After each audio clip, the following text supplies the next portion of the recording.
Nangyari? Ayan. Okay, yan. Nagkaroon po ng tinatawag nating Japanese intervention, di ba?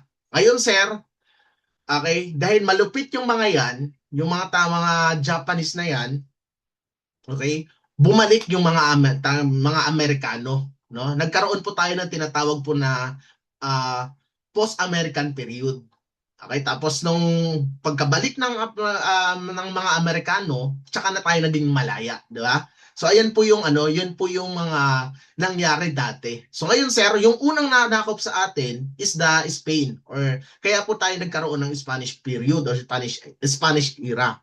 So ngayon, ano po ba ang malaking naidulot ng taga-Espanya okay, dito sa ating mga kapulisan? Unang-una, okay, gumawa po sila ng tinatawag po nating tatlong pulis. No? Yan po yung tinawag po nating mga C3.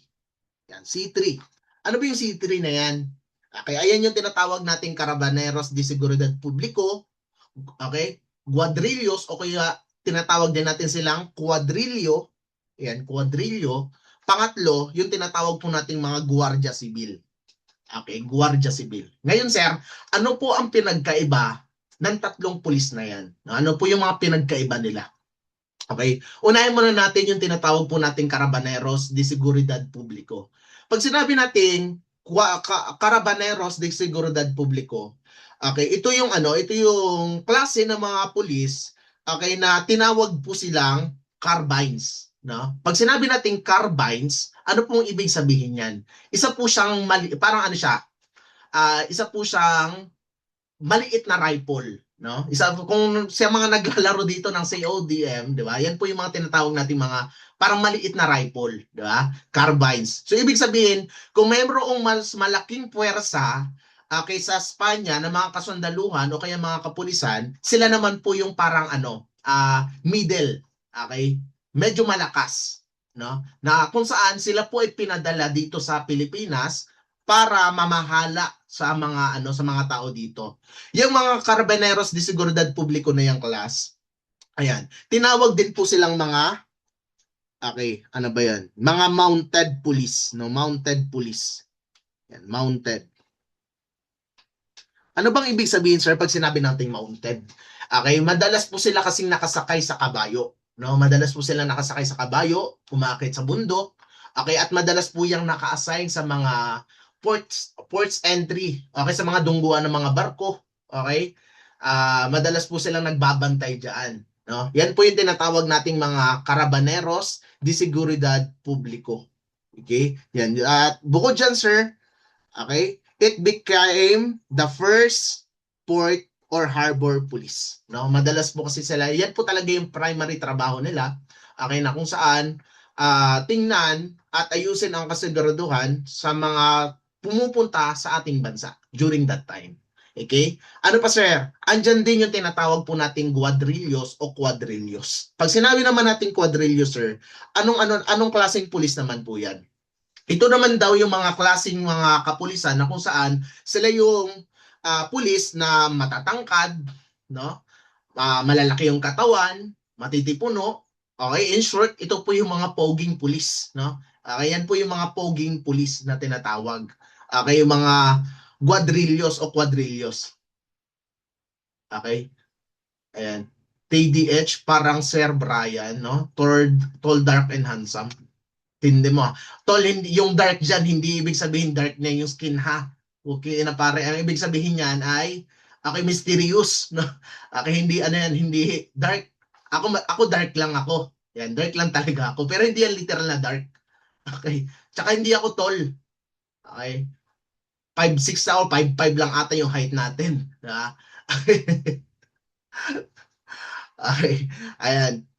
So sir, pag sinabi nating quadrillos, no, sila po yung mga matitipunong klaseng tao, ayan, matatangkad, ano pa sir, yung malalaki yung katawan, no? Okay, at bawat probinsya during that time, okay, kumukuha po sila ng 5% of men, no? Okay? Ngayon sir, ano po ang ginagawa nila? Okay, ang ginagawa po nila is inuutusan din po silang mamahala, no, sa mga probinsya o kaya sa mga lugar. okay, sa mga city o municipality during that time. Okay? Tapos, namamahala po sila sa loob ng 3 taon. They're served in 3 years. Ayan. Okay? Serve in 3 years. Yan po yung tinatawag nating mga quadrillos o quadrillos. Okay? At yung pangatlong pulis naman na ginawa nila is yung tinatawag nating Guardia Civil. Ngayon, sir, paano naman nabuo yung tinatawag nating Guardia Civil? Kasi alam na namin yung tinatawag nating Carabineros. Yun yung pinakaunang klaseng sundalo o pulis na pinadala talaga sa Pilipinas. Okay, na sila talaga ang inutusan na mamahala, no, dito sa Pilipinas, no, pinakaunang klaseng pulis na namahala, okay, dito sa ating bansa. Okay, na tinatawag din po natin as a first port or harbor police. Okay, mga pulis na madalas nakasakay sa kabayo, pumupunta sa mga bundok. Okay, sino po ang nagpadala sa kanila, sir? Mga taga-Spanya, kasi nga sila ang unang nanakop sa ating bansa. Sir, sino po ang nagpadala? Spain, no? Kaya nga Spanish period nakalagay diyan eh. Okay? So sir, pag sinabi naman nating quadrillos o quadrillos, this is organized in each own town, 'di ba? Nagbumuo sila, okay, ng mga grupo ng mga kapulisan na matitipuno, okay, matatangkad, malalaki yung katawan, tapos maninilbihan sa loob ng 3 taon, no, na magpapatupad ng batas. Okay? At yung pangatlo naman, ito naman yung klase ng mga kapulisan na binuo pa rin during Spanish period, pero itong mga kapulisan na to class is ayan, ayan. Okay. Wala naman silang kalaban dito nung pumasok ko yung kalaban lang din nila mga Pilipino during that time. Ayan. Okay, 'di ba yung nanakop yung Spain, yung kalaban lang din nila is mga Pilipino. Okay, kaya nga natalo si Magellan, 'di ba? Okay. Ayan. So, sir, ah ano naman po yung klaseng police when it comes to the Guardia Civil? Okay, ito naman ay mga Pilipino. Ayan. Spain ang bumuo, pero ang mga pulis dito, ang mga tao dito ay mga Pilipino. Ngayon, bakit nga ba siya nabuo? Paano nga ba nabuo yung Guardia Civil na tinatawag? Okay, binuo po siya sa pamamagitan ng batas na Royal Decree in 1852. Okay, ano po ang ginawa dito, sir? Ang ginawa naman dito, class, okay, is nagkaroon ng tinatawag po natin nagkakaubusan ng sundalo. Okay, kasi usong-uso yung gera dati, di ba? Usong-uso yung gera dati. So nagkaubusan ng sundalo yung mga taga-Espanya. Okay, dahil sa pananakop nila. Ngayon, sir, ang tawag sa mga sundalo nila is yung mga tinatawag po nating mga Spanish Peninsular Troops. Ayan. So ngayon, sir, nung nagkaubusan ng mga sundalo, yung mga Spanish, pinull out nila yung mga Spanish Peninsular Troops na namumuno, okay, o nagtatrabaho sa Pilipinas. Kinuha nila yan. Ngayon, para magkaroon ng kapalit ang mga kapulisan na inutusan nila dito, kaya sila bumuo ng tinatawag po nating Guardia Civil. At ang Guardia Civil na yan, binubuo po yan, okay, ng mga Pilipino. Okay? So, it is composed by Filipino men, yan, policemen, organized in each provincial and capital central Luzon under the alcalde. So, ibig sabihin pala, ang mga Guardia Civil na yan, ang namumuno sa kanila at ang merong kapangyarihan na mag-utos sa kanila is yung tinatawag po nating alcalde. Pag sinabi nating alcalde, yan po yung mga tinatawag nating mga, bakit napunta dyan? Ayan, yan po yung tinatawag nating mga mayors. Okay, or kaya governor. Yan, governor. Okay? Mayors or governor o yung tinatawag natin mga gobernador. Okay? So, ayan po yung 3 klaseng pulis na binuo during Spanish period. So, itong dalawang to, okay, itong dalawang to, yan po ay mga ano, yan po ay mga taga Espanya. Yan po ay mga taga Espanya. Okay, Carabineros de Seguridad, mga pure blood Spanish po yan. Okay, ito naman, yung quadrillos o quadrillos naman, pure blood Spanish pa rin po yan. Pero yung mga Pilipino po dito na binuo pa rin, okay, na tinatawag po nating Spanish, is yan yung po yung tinatawag nating Guardia Civil. Okay? So nagkakaintindihan po ba tayo rito, class? Okay, nagkakaintindihan po ba tayo rito?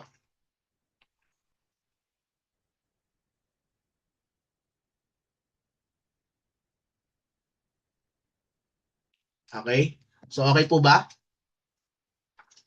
Okay po ba?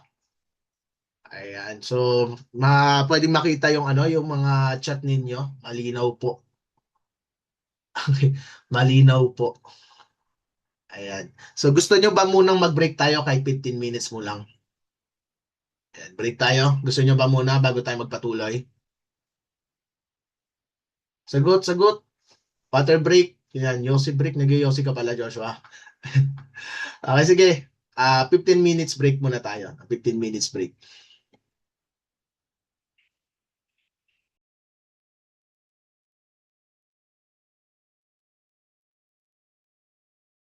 Ayan. Okay.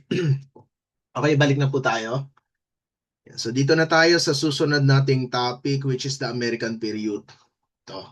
So dito naman tayo class no, during the American period naman, ano. Ano ba ang nangyayari kay dati no nung nagkaroon po tayo ng tinatawag po nating American period. Okay, kasi kanina ang napag-usapan lang natin is yung tatlong pulis na ginawa during Spanish period or Spanish era. So tanda lang natin no, balikan lang natin para mas maano, mas maliwanag. Pag sinabi natin Carabineros, okay, sila po ang mga kapulisan na kung saan pinadala, sila ang pinakaunang pinadala dito sa ating bansa para mamahala sa mga tao dito. Okay, magbantay, magpatupad ng mga batas ng galing sa Espanya sa mga tao dito sa Pilipinas. Pangalawa is yung tinatawag nating quadrillo o guadrillo, mga kapulisan naman na matitipuno, okay, kumukuha ng mga 5% tapos magsisilbi sa loob ng 3 taon. Okay, yung pangatlo naman is binubuo po siya, okay, ng mga Pilipino na binuo naman po ng mga Espanya, okay, para palitan ang mga Spanish Peninsular troops, okay, na namahala dito sa ating bansa, no? Okay, at yung pangalawang bansa naman na nakop sa atin is yung mga taga-Amerika. Okay, so kaya po tayo nagkaroon ng tinatawag po nating American period. So ngayon sir, ano po yung mga kailangan nating tandaan during American period? So dito class, meron din po silang binuong tatlong klaseng organisasyon, no? Meron po silang tatlong klaseng organisasyon na binuo during that time. Ang una nilang binuo is yung tinatawag po nating Insular Constabulary. Okay? So ngayon sir, pag tinanong kayo, ano po kayang batas na gumawa sa Insular Constabulary sir? Okay?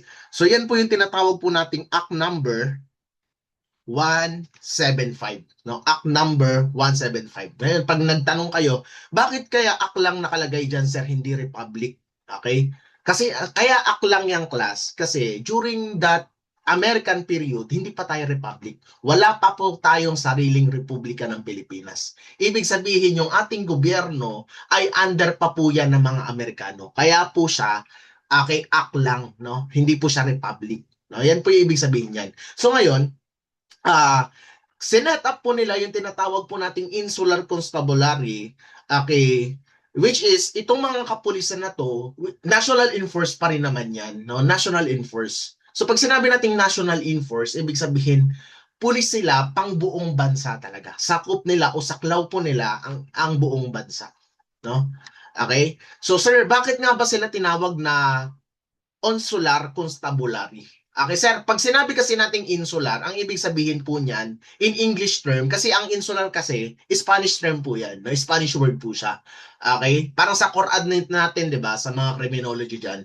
Okay, ang tawag natin sa mga, sa mga national prisoner, okay, mga preso na nakakulong sa Bucor is mga insular prisoner. Kasi tinawag po natin silang national prisoners. Okay? So pag sinabi kasi natin yung insular, it is also known as national, no? National.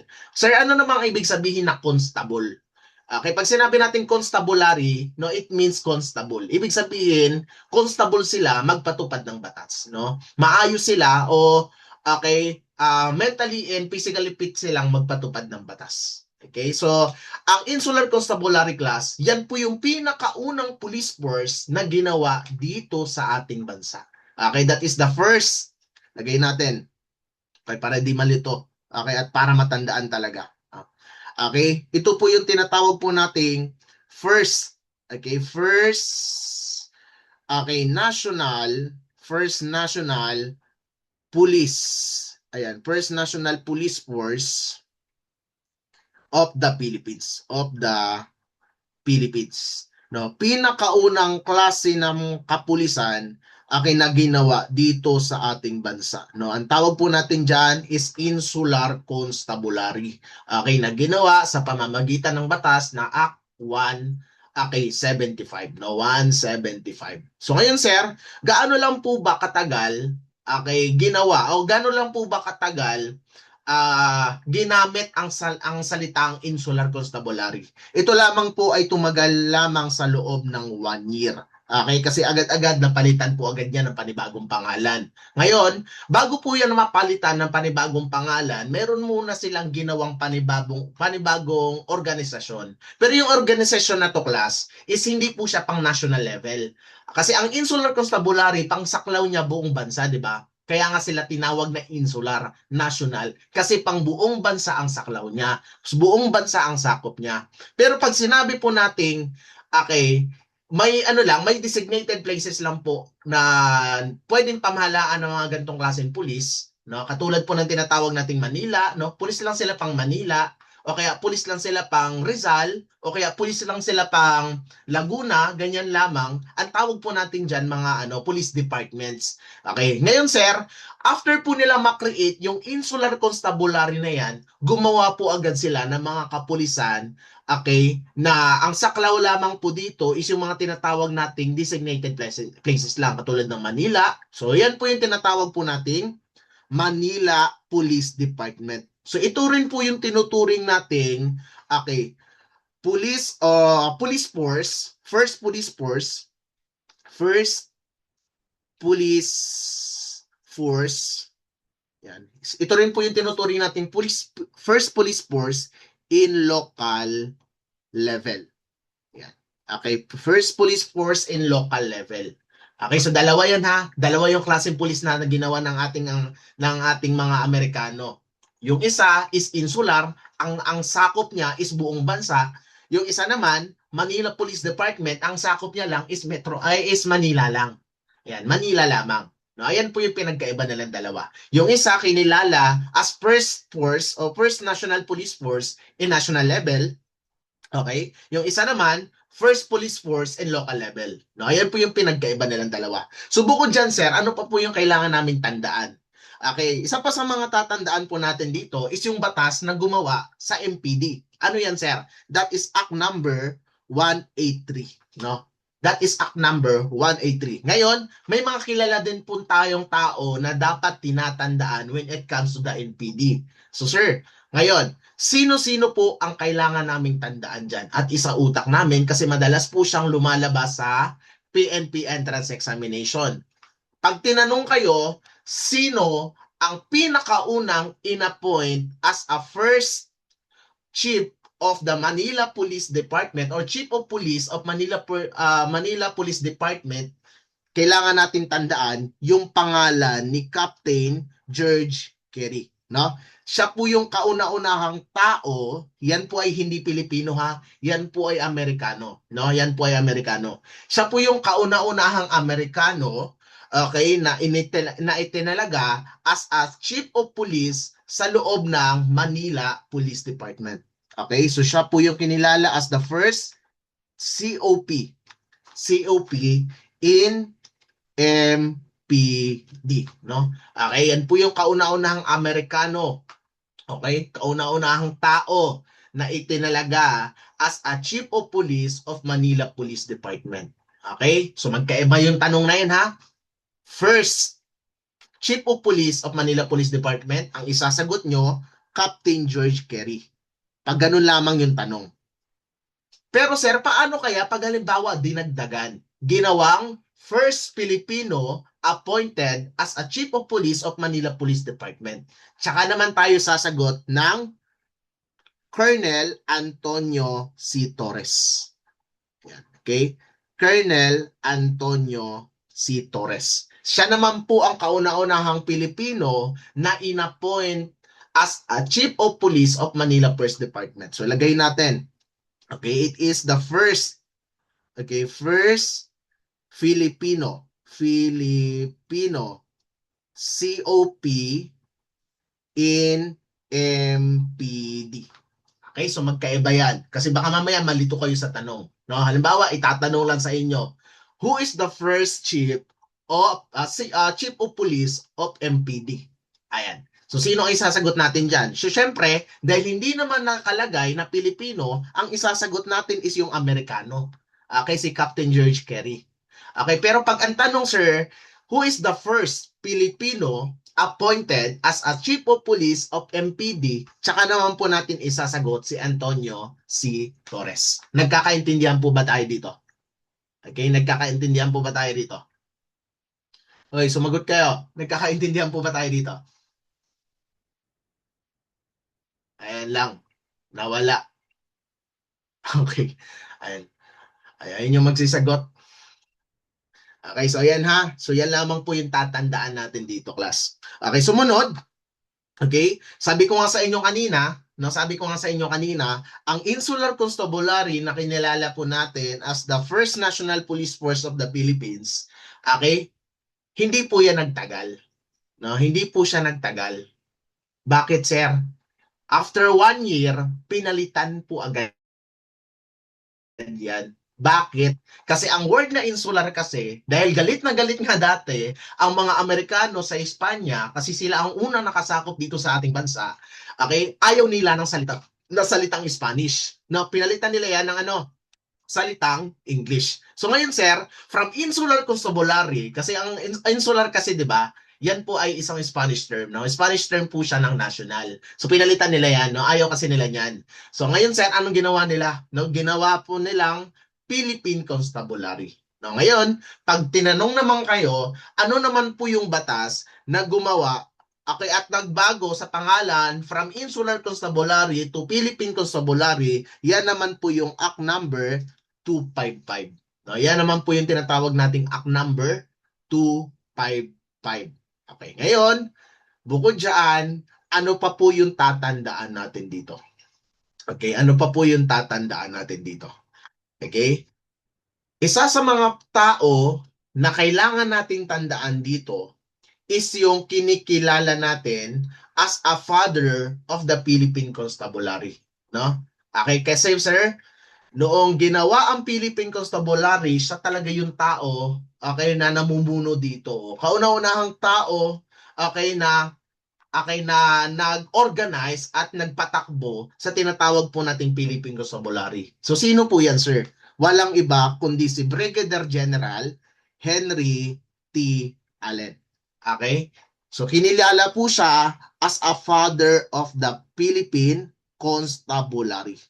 Okay, kinilala po siya as a father of the Philippine Constabulary. Siya din po yung kauna-unahang itinalaga as a chief of the Philippine Constabulary. Okay? So tandaan po natin yan ha.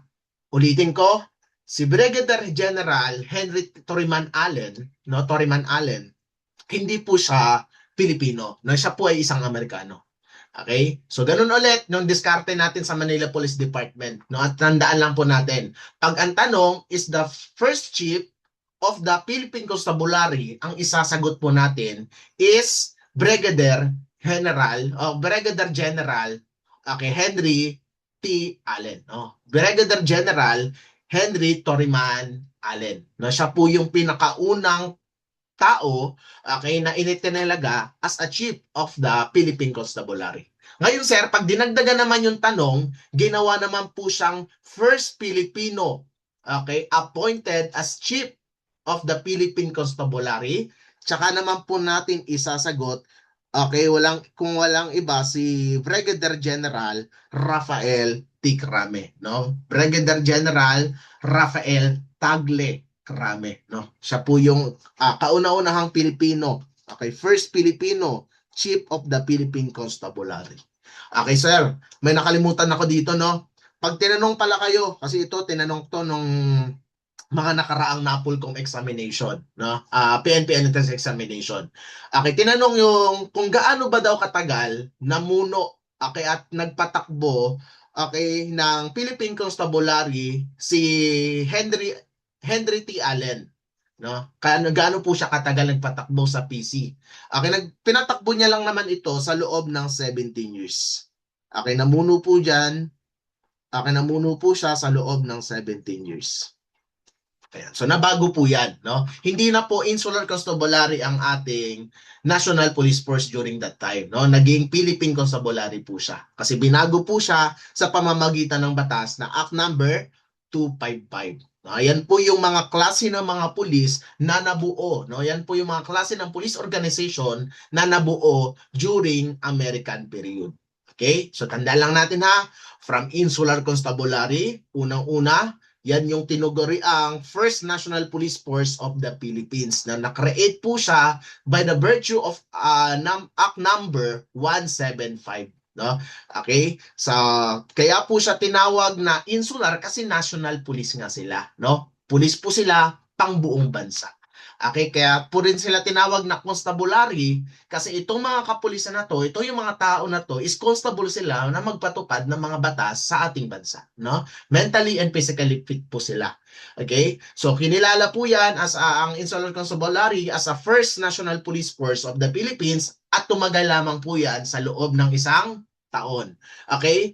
After po nila ma-create yung Insular Constabulary,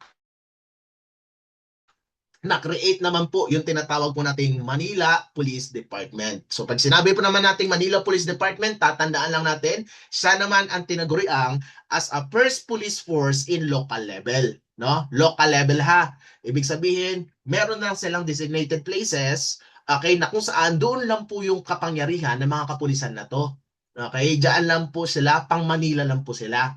Okay, at tatandaan po natin yung dalawang tao, okay, na namuno sa MPD. Unang-una sir, si Captain George Kerry. Kinilala po natin siya as a first person appointed as a Chief of Police of MPD. Okay, kauna-unahang tao, kauna-unahang Amerikano na inappoint as a leader of the MPD. Pag tinanong naman kayo sir, the first Filipino appointed as a Chief of Police in MPD. So walang iba, isasagot natin si Colonel Antonio C. Torres. Okay? So ayan po yan.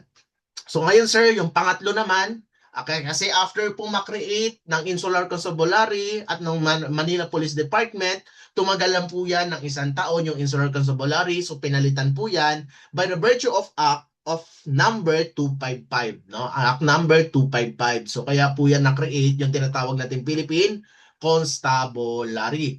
So ganun pa rin, no? Ganun pa rin. May dalawang tao lang po tayong tatandaan dito. Number one, sir, si Brigadier General Henry Toriman Allen. Okay, nakinikilala po natin as a first chief of the Philippine Constabulary. Okay? So sir, pag tinanong kayo ulit, baka mamaya lumabas ulit, ilang taon po siyang nanilbihan at namuno sa Philippine Constabulary. Okay? Nanilbihan po siya sa loob ng 17 years. Okay? 17 years. Okay? Pangalawa naman sir, yung pangalawang tao na tatandaan natin dito is walang iba kundi yung pangalan ni Brigadier General Rafael T. Crame. Okay, siya naman po ang kauna-unahang Pilipino na naging chief na tinatawag po nating Philippine Constabulary. So ayan lang po yung tatandaan natin dyan. So tatlo-tatlo, di ba? Okay, tatlo sa Espanya, tatlo din sa Amerika. Okay. Pero dito tayo, mas madadalian. Bakit sir? Sa susunod na bansang nanakop sa atin. Kasi hindi naman sila bumuo ng iba pang pulis. No? Okay, bakit sir? Isang pulis lang po ang namuno dati during the Japanese period. So ano yan? Yan yung tinatawag natin Kenpetay or Kenpetay. Okay? Yan po yung tinatawag nating Kenpetay or Kenpetay. Sir, ano pong klaseng pulis ang tinatawag po nating Kenpetay o Kenpetay? Sila po yung tinatawag po nating mga Japanese military police. Ayan, nakalagay naman pala dito. Ayan, Japanese military police. Ngayon, ano po ang trabaho nila dito sa ating bansa during that time? Okay? Sila yung klase ng mga police class na mahigpit, no? Sila po yung klase ng mga police dito during the Japanese period na sobrang makapangyarihan. Okay, bakit? Kasi kung dati, 'di ba, sa panahon natin ngayon, meron tayong tinatawag na 5 pillars of criminal justice system, no? Saka yung 5 pillars na yan, nasa kanila po 'yan. Okay? Sila mga aresto, sila mag-iimbestiga, di ba? Sila maglilitis pagdating sa korte. Pang-apat, sila din po magbibigay ng tinatawag po nating punishment para sa mga Pilipinong nagkaroon ng kasalanan during their era, 'di ba? Okay, so sila po ay napakahigpit na klase ng mga kapulisan okay, na namuno dito sa ating bansa. Okay, na kung saan ang mga Japanese military police na to, sila po yung nagkakandak ng tinatawag po nating peace and order, maintaining peace and order in the Manila and also the urban areas. Okay, ano pa sir? Uh, okay, sila po ang nag-i-interrogate, nang aaresto at syempre dahil sila po ang nag-aaresto at nag-interrogate at naglilitis, sila din po ang nagbibigay ng kaparusahan. Okay? So kinikilala po ang Kenpetay na yan as a strict enforcement and brutal interrogation during that era. Okay? So sila po ay napakahigpit, kaya nga yung mga Pilipino dati, 'di ba? Galit na galit talaga sa mga Japanese. Okay? Kasi talagang talagang kinawawa tayo mga Pilipino during that time, no? Ayan lang po, no? Yan po yung tinatawag nating Kenpetay or Kenpetay, no? As also known as Japanese military police. Okay, na kung saan halos lahat anong gustong-gusto mo nga sir eh. Ayan, sa panahon kasi ngayon, 'di ba, syempre marunong tayo magpatawad. Marunong kasi tayo magpatawad. Okay? Hindi lang naman ako ang may gusto, ikaw rin. No, lalo na yung mga lalaki diyan, no? Okay? Walang maglalabas ng titi diyan, ha. Wala pang Pasko. Wala pang Pasko. Ay, pangit manood ng ganyang bold pare. Blur, di mo makita. Ayan, pangit manood ng ganyang bold, no? Di mo makita. Blur, masyado. Yan. Mahihain kasi mga Japanese, no? Kaya mahihain kasi sila. Kaya tayo talaga nila ipakita. Ay, hindi sila katulad ng sa atin, no? Buti pa sa Viva Max kitang-kita talaga. Okay. So, okay, so isa lang naman yung tatandaan natin dito. Okay, so dito tayo sa pang-apat. Sir, ang pang-apat naman, nagkaroon tayo ng tinatawag po nating post-American period. Okay, sa post-American period naman class, ito po yung mga pagbabalik ng mga Amerikano. This time, hindi na sila andito o hindi na sila bumalik dito. Ilang years po sila nag-serve, sir? I think, ano lang naman to? Nakalagay ba rito? Ayan. Wala, hindi nakalagay pala. Okay. I think nag-serve po sila dito ng 3 years kasi ano yan eh. Alam ko ito eh. Nanakop sila during 1942. 1942. Tapos, okay, natapos ang kanilang pananakop during 1945. Okay, so 3 years na. 3 years. Ayan, 3 years po silang nanakop dito, 1945. Okay, so dito tayo sir sa tinatawag po nating post-American period. So ngayon sir, nung bumalik yung mga Amerikano dito sa ating bansa dati, okay, hindi na sila andito para manakop, no? Hindi na sila pumunta dito para manakop. Pumunta sila dito para tulungan po tayong makalaya galing sa mga Japanese, no? Okay? So, tinulungan po tayo ng mga Amerikano para makalaya po tayo galing sa mga Japanese. No, madikit talaga 'tong mga Japanese na 'to, 'di ba? Kailangan pa natin ng tulong ng iba. So, ngayon sir, ano po ang ginawa ng ating mga kapulisan? Kasi nga nagkaroon na naman dito ng giyera. Anong ginawa ng ating mga Amerikano during that time? Yung Philippine Constabulary na binuo nila dati, binuwag muna nila pansamantala. No, binuwag po muna nila yan pansamantala. So anong ginawa? Nagkaroon po tayo ng tinatawag po nating state police. Yan, state police. Okay? Ginawa po tayong state police. Kasi dati kasi class, ang mga Amerikano is hindi po sila sanay sa pangalang national. Okay? Hanggang ngayon naman, hindi pa rin naman sila sanay sa pangalang national. Kaya nga sa kaya nga sa Amerika, pag pumunta ka ng Amerika, bawat state or city sa kanila or probinsya sa kanila is may kanya-kanya po silang kapulisan. No, hindi po sila katulad dito sa Pilipinas na kung saan isa lamang ang tinuturing nating pulis, which is the Philippine National Police. Sa kanila iba. Okay, kaya hindi po sila sanay sa pangalang national. Kaya ang ginawa nila, tinawag po nilang state police at binuwag yung tinatawag po nating Philippine Constabulary. Pinaghiwa-hiwalay po nila. At ngayon, ang state police na yan, under po yan ng mga tinatawag po nating mga local leaders. Okay, local leaders. Okay? Katulad po ng mga tinatawag nating mayor o kaya yung tinatawag po nating mga governor, no? Sila po ang namumuno sa mga pulis dati. Nung bumalik yung mga Amerikano. So yan po yung nangyari during that time. Binuwag yung tinatawag nating Philippine Constabulary at pinalitan po ng tinatawag nating state police. At yung mga state police na yan, ang mga namumuno po dyan is yung mga tinatawag nating mga local leaders katulad po ng mga mayors o kaya mga governor. Okay? So, hanggang sa naging malaya na tayo, no? After po ng tinatawag po nating post-American period. So, naging malaya na po tayo dyan. So, ngayon, sir, nung naging malaya po tayo, nagkaroon naman po tayo ng tinatawag na martial law period. So, dito, sa pagkakataong ito, class, no, sa pagkakataong ito, nagkaroon na po tayo ng sariling puwersa. Okay, hindi na po tayo umaasa sa ibang bansa. No, hindi na po tayo nakaasa sa Amerika. Okay, hindi na po tayo nakaasa sa mga Espanya, sa mga Japanese during that time. Okay, nagkaroon po tayo ng sariling republika, no? Okay, so sir, nagkaroon po tayo ng tinatawag po nating martial law period. Okay, sa pamamagitan po 'yan ni ni Ferdinand Marcos yung matanda. So ngayon sir, ano naman po ang kanyang impluwensya sa ating kapulisan? Okay, ano po ang kanyang create dito? Ang create niya naman dito, class, is binuwag niya yung tinatawag po nating local police. 'Di ba dati sa American period bumuo sila ng isang local police, no? Bumuo sila ng mga local police, ng mga police na ang sakop lamang is yung tinatawag po nating city o kaya province.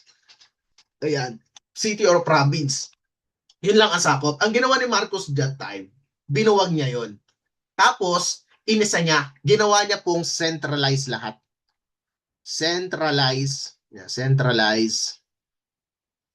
Yan. Ginawa niya pong centralize. Ibig sabihin, iisa na lamang ang tinuturing nating pulis dati. Dati kasi marami, di ba? Kasi bukod sa meron tayong national police, which is the Philippine Constabulary, may mga iba't ibang klaseng pulis pa in local level. Katulad po ng ginawa ng Amerikano, nag-create sila ng Manila Police Department, di ba? So ang ginawa ni Marcos diyan, ginawa niya pong centralized. Nagkaroon po dito ng integration, okay? Pagsasama ng local police at ng tinatawag nating national police. Okay? So kaya po nabuo yung tinatawag po nating PC-INP. Okay? The Philippine Constabulary Integrated National Police. Okay? Pinagsama po 'yan ng local police. Okay, local police at yung tinatawag po nating national police. Okay, pinagsama po silang dalawa, no? Okay, yan po yung nabuo during that time. Okay, sir, pag tinanong naman kayo, ano po ang batas na gumawa ng PC-INP? Malinaw na malinaw, nakabold na nakabold, di ba?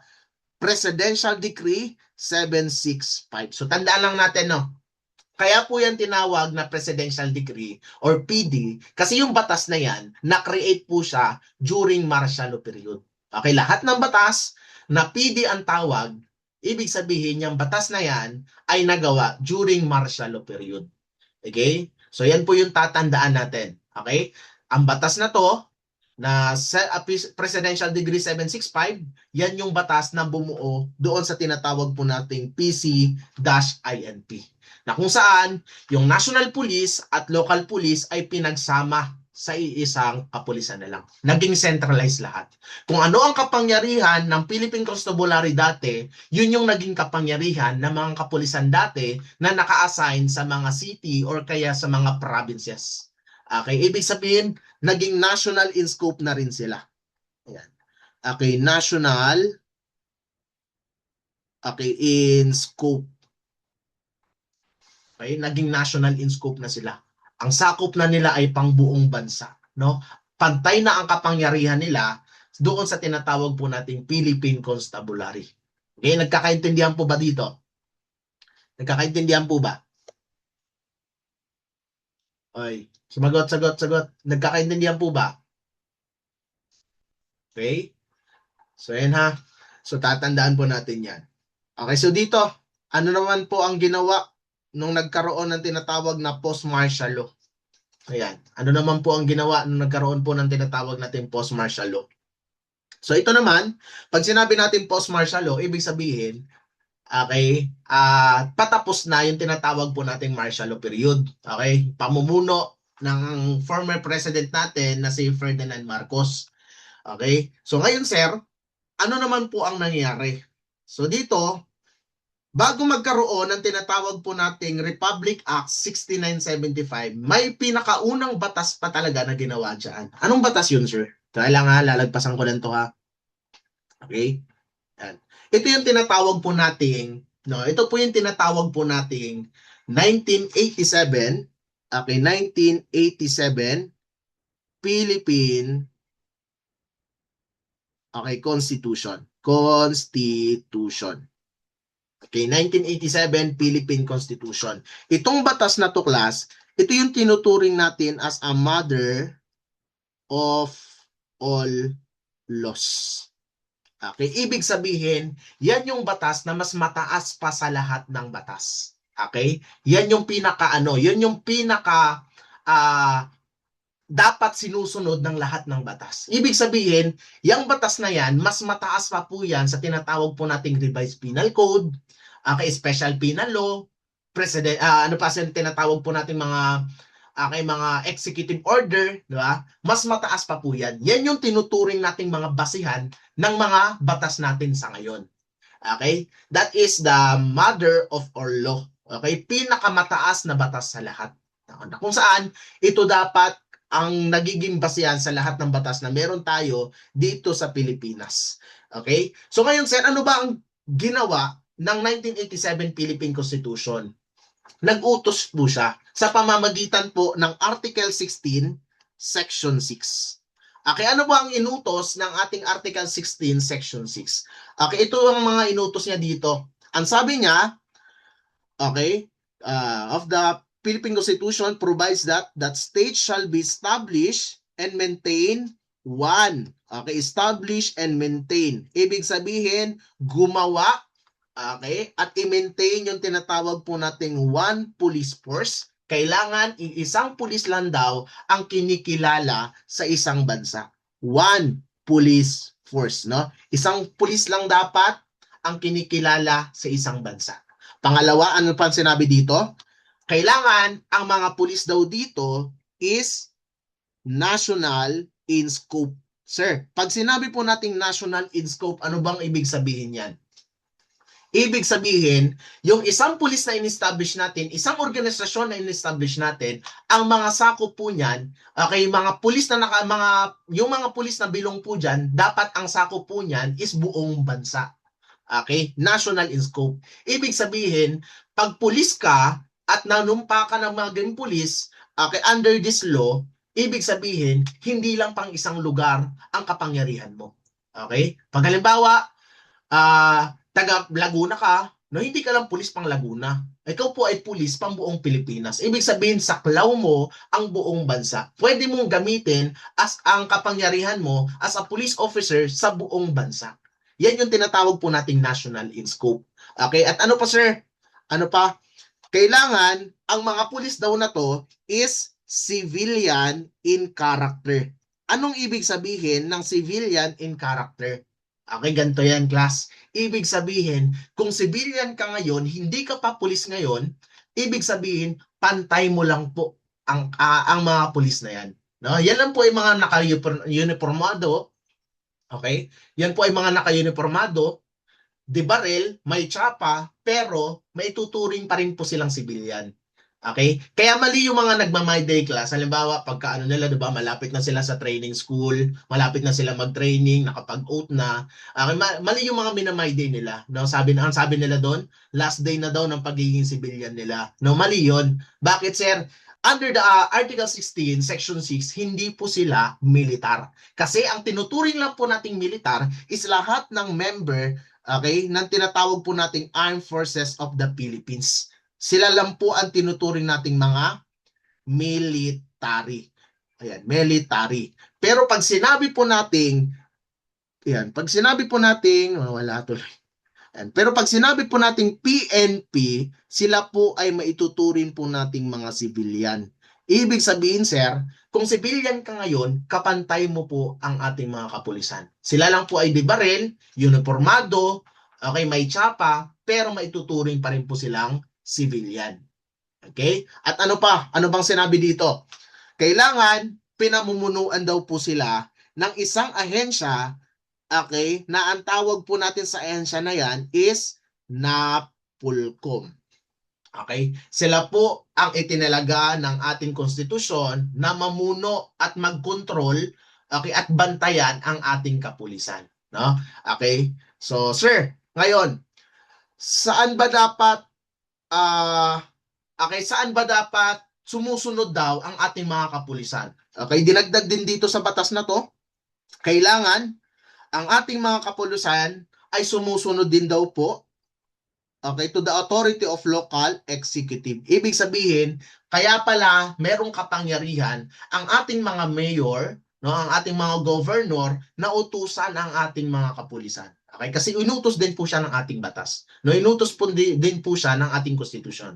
Okay? Malinaw na nakalagay sa 1987 Philippine Constitution, okay, in the Article 16 Section 6 na kailangan sumusunod din po sila sa ating mga local executives, no, sa ating mga mayors. Ayan po yung mga kailangan natin tandaan when it comes to the 1987 Philippine Constitution, kasi yan po yung batas o na nag-utos, okay, para makabuo po tayo ng tinatawag po natin Philippine National Police. Ngayon, sir, after po niyang mabuo at after po tayong utusan ng 1987 Philippine Constitution, ano po ang ginawa ni Cory Aquino? Ano po ang ginawa nila? Nung panahon ni Cory Aquino? Bumuo na po ng tinatawag po nating Philippine National Police na under sa batas na RA 6975. Okay? Yan. RA 6975. So, ibig sabihin, bago magkaroon ng RA 6975, meron muna tayong tinatawag na 1987 Philippine Constitution. Kasi yan yung batas na nag-utos para magkaroon ng PNP. Okay? So, ngayon, sir, sinunod natin yan. Pero tatandaan nating lasa kasi baka mamaya sabihin nyo eh. Okay, yung 6975 pala ay para sa PNP. No, no. Hindi po siya ginawa para sa PNP. Ito, ginawa po yan doon sa tinatawag po nating DILG. Ayan. Ginawa po yan para doon sa tinatawag po nating isang department, okay, na namamahala sa mga local, okay, sa mga local na ano na lugar. Okay? So sir, sinabay lang po dito yung tinatawag po nating tatlong bureau at yung isang school na namamahala sa schooling and trainings of these tri-bureaus. So sir, sino-sino po yung mga bureau na yan? Diyan po papasok yung tinatawag po nating Philippine National Police, okay, Bureau of Fire Protection, and also the Bureau of Jail Management and Penology. At andito rin po yung isang school na namamahala sa mga training and schooling of these tri-bureaus. Diyan naman po papasok yung tinatawag po nating Philippine Public Safety College. Okay? The PPSC. Okay? So tandaan po natin yan ha. Tandaan po natin yan. Ang batas na yan ay hindi po siya ginawa para sa PNP. Sinabay lang siya. Okay? Kasi inutos ng ating 1987 Philippine Constitution. Okay, na kung saan dapat daw tayong gumawa ng tinatawag po nating one police force. Okay, isang police, isang organisasyon na police, okay, na mag-maintain ng peace and order sa isang bansa. Okay, dapat ang police na to is national in scope. Okay, ibig sabihin, ang sakop ng mga to is pang buong bansa. No? Ang sakop ng mga to is pang buong Pilipinas. Saan mang sulok ng Pilipinas, pwede mong gamitin ang iyong kapangyarihan as a police. Okay? At pangatlo sir, kailangan yung mga pulis na member dyan sa organisasyon na yan, kailangan sila po ay mga civilian. sila po ay ituturing nating civilian pa rin. Kasi hindi po natin yan ituturing na militar kasi under the law, ang military lang ay nasa AFP. Okay? Ang military power ay nasa AFP. Okay? At ano pa yung tatandaan natin? Kailangan ang mga kapulisan dito is pinamumunuan dapat ng tinatawag po nating NAPOLCOM, and also may kapangyarihan din pong pamunuan at utusan ang mga kapulisan natin ng ating mga tinatawag na local executive. Okay, which is yung mga mayors and governors. Okay, so tandaan po natin yan. Nagkakaintindihan po ba tayo dito? Okay, nagkakaintindihan po ba tayo dito? Hoy, sumagot. Ayan. Okay, so tandaan lang natin yan ha. So sir, pag tinanong kayo, okay, anong klaseng mga pulis nga ulit yung ginawa under American period? Ayan. Okay, under American period. Sige nga. Anong mga pulis yung ginawa under the American period? Wala na. Okay. Wala na. Nakalimutan agad yan. Yan. Insular. After ng insular, anong ginawa? Pagkatapos gawin yung insular, nakagawa sila agad ng MPD. Okay? Binago yung insular, ginawang Philippine Constabulary. Okay? Sir, paano pag tinanong kayong ganito? No? Pag tinanong kayong ganito, sino naman po ang unang namuno o naging chief ng tinatawag po natin Philippine Constabulary? First chief of Philippine Constabulary.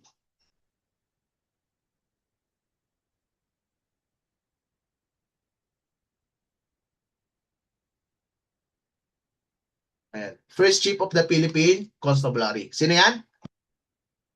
Ayan. Si Henry T. Allen. Okay, Henry T. Allen. Okay, pag tinanong naman kayo, sino naman ang kauna-unahang Pilipino na naging chief ng tinatawag po nating Manila Police Department? Sige nga. Kauna-unahang Pilipino na naging chief ng Manila Police Department. Okay. Sino? Sino? Sino? Yan, si Antonio C. Torres yan. Sabi ko na may sasagot na Rafael Crame. Isasagot lang natin si Rafael Crame class pag ang tanong ay Philippine Constabulary. Ang tanong ko kasi is MPD. No? MPD. Okay. Ayan. So tandaan nyo lang ha. Huwag kayo malilito. Okay? So, bago tayo pumunta dito, okay, sa Philippine National Police, meron po ba tayong katanungan? Diba? So ayan po yung history, no, bago po nagkaroon ng tinatawag nating Philippine National Police. Okay, so nagsimula po talaga yan doon sa tinatawag po nating Spanish period or Spanish era. Okay, nagtayo sila ng tinatawag po nating Carabineros de Seguridad Publico. Okay, mga pulis, okay, na tinawag din nilang mga carbines, hindi ganoon kalakas sa puwersa kaysa doon sa tinatawag nating Spanish Peninsular Troops. Okay, so sila po ay inutusan na mamuno at magpatupad ng batas dito sa ating bansa, at ito po yung mga pulis na tinatawag nating mga mounted police na nakasakay sa kabayo, okay, at ano pa, pumupunta sa mga ports of entry, no, at nagpapatupad ng batas. Ano pa sir? Sumunod, andyan din yung tinatawag nating quadrillos, okay, na kung saan ito yung mga pulis na matitipuno, malalaking lalaki, matatangkad, malalaki yung katawan, kumukuha bawat probinsya ng 5% of able-bodied man. Tapos anong ginawa sir? Nagsiserve po sila sa loob ng 3 taon. Yung pangatlo na ginawa nila, which is yung Guardia Civil, binubuo naman po yan ng mga Pilipino. Okay, at sila po ang pamalit doon sa tinatawag po nating Spanish Peninsular Troops. Okay? So para mas mabilis natin matandaan yan, tandaan lang natin yung tinatawag nating 3C. No? 3C. Okay, ano yan sir? Yung tinatawag po nating Carabineros, Quadrillo, tsaka yung tinatawag nating Civil o Guardia Civil. Okay, 3C. Okay, sumunod sir, ano pa? American period. 3 pulis din yung na-create nila dyan, di ba? Insular muna, na tinuturing natin as a first, okay, National Police Force in the Philippines na create by virtue of Act number 175. Okay? So, tinuturing po natin yan as a national police force, no? Ibig sabihin, pang national in scope po ang sakop nila. At ang tinagalan po nila is 1 year. Pero pag sinabi po nating Manila Police Department, ito naman po yung tinuturing nating police force in local level. No? Local level lamang po siya. Okay? At may kinikilala po din tayong dalawang tao dito na unang namuno, okay? Unang Amerikanong namuno sa MPD. Walang iba kundi si Captain George Kerry. Pag Pilipino naman ang tanong, lagi mong tandaan tol, ikatatak mo sa kokote mo, okay, pag Pilipino ang tinanong, tsaka naman tayo sasagot ng Colonel Antonio C. Torres. Okay, after the 1 year, nagkaroon ng tinatawag po nating Philippine Constabulary. Okay? So ayan na. Ginawa naman po siya by the virtue of Act number 255. Okay, so meron din po tayong kinikilala ditong dalawang tao. Yung isa, kinikilalas po siya as a father of the Philippine Constabulary kasi siya po yung kauna-unahang tao na namuno, okay, at nagpatakbo ng tinatawag po natin Philippine Constabulary. So that is Brigadier General Henry Toriman Allen. So namuno po siya sa loob ng 17 years. Pag first Filipino naman po ang tanong, tandaan mo, okay, yan naman po ay si Brigadier General kay Rafael Tagle Crame. Okay? So, sir, pagdating naman sa Japanese, no, isa lang po ang tatandaan natin diyan is the Kenpetai or Kenpetai. Okay, na tinatawag din po natin as a Japanese military police. Okay, na kung saan na lahat ng kapangyarihan ng isang gobyerno ay nasa kanilang mga kamay. Napakahigpit, no? Kilala po sila as a strict enforcement and brutal interrogation. Pinakamatindi magparusa during that time. Okay, at ano pa sir? Bumalik ang Amerikano hindi para sakupin tayo. Bumalik sila para tulungan tayo, okay, sa pananakop ng mga Japanese. Okay? So sir, binuwag muna nila yung tinatawag nating Philippine Constabulary at anong ginawa nila dito? Ginamit nila yung tinatawag nating state police na yung mga police na yan is under the jurisdiction of the alcaldes. Okay? Or yung mga tinatawag nating mga mayors or governors. Okay? And after that, naging malaya tayo, kaya bumuo po tayo, okay, ng ating sarili talagang puwersa. Okay? By the virtue of Act what, sir? Ay presidential decree, hindi ACA, presidential decree 765. Okay, ang ginawa ni Marcos dito, ginawa niya pong centralize ang ating kapulisan. Okay, nagkaroon ng integration ng national police and local police. Ginawang isa. Okay, naging nationwide na tayo, naging isang police force na lang tayo. Nagkaroon ng PC-INP. Okay? At ano pa sir? After po ng tinatawag nating martial law, gumawa naman po ng 1987 Philippine Constitution, okay, so which is the mother of all law, okay, na nakalagay sa Article 16 Section 6 na mag-create daw ng tinatawag po nating one police force, okay, which is national in scope and civilian in character. Okay, and under the control and administered by the NAPOLCOM, and also the authority is came from the local executives. Okay? So, dahil inutusan po natin po tayo ng ating 1987 Philippine Constitution, bumuo naman po tayo ng tinatawag po nating Philippine National Police na ginawa kasabay ng tinatawag po nating DILG Act, okay, of the 1990, which is the RA 6975. Okay? So, class, meron po ba tayong mga tanong dito? Okay, meron po ba tayong mga liliwanagin para mas maayos bago po tayo magtapos ngayong gabi? Kasi bukas ipagpapatuloy na po natin to. Okay, meron po bang mga katanungan bago po tayo magtapos ngayong gabi? May tanong po ba? Sagot, sagot. Okay, wala. Nagkakaintindihan po ba tayo? Maliwanag po ba? Yung iba, nagkakaintindihan po ba? Ayan. Okay, sige. Bukas, so, yung mga batas naman yung pag-uusapan natin. Batas naman to. Okay, so, tapos, kasi diba 3 days naman tayo mag-uusap dito. So, bukas, mga batas naman yung pag-uusapan natin. Madali na lang yan. No? Madali na lang yan. Tsaka mabilis lang naman kabisaduhin yan. At susunod, yung entire organization na yung pag-uusapan natin. Kasi mas marami yon. Okay, so kailangan nating maglaan ng medyo maraming oras doon. Okay, so hanggang dito na lang po muna ang ating pag-uusapan ngayong gabi. Okay, at maraming salamat sa pakikinig. Okay, at magkita-kita ulit tayo bukas ng gabi, no? Ganun pa rin, alas 7 pa rin po tayo mag-uumpisa. Okay, so maraming salamat po.